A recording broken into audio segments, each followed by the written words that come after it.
Hire, and today I wanted to show you our toothed render spatula. The 570mm blade is made from stainless steel, making it particularly durable as well as being flexible to work with your render. If you came to our recent demo day with EcoRend, you'll have noticed Mark demoing this tool with EcoRend's base coat.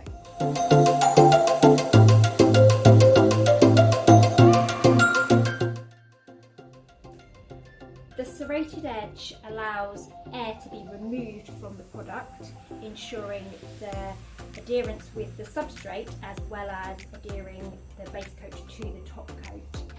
It creates that key to allow that bond between coats, and it just makes your render much easier to work with and enables a flatter, more even coat all round.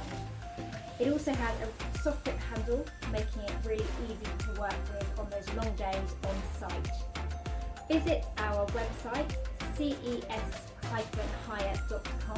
to find this tooth spatula as well as loads of other specialist render products.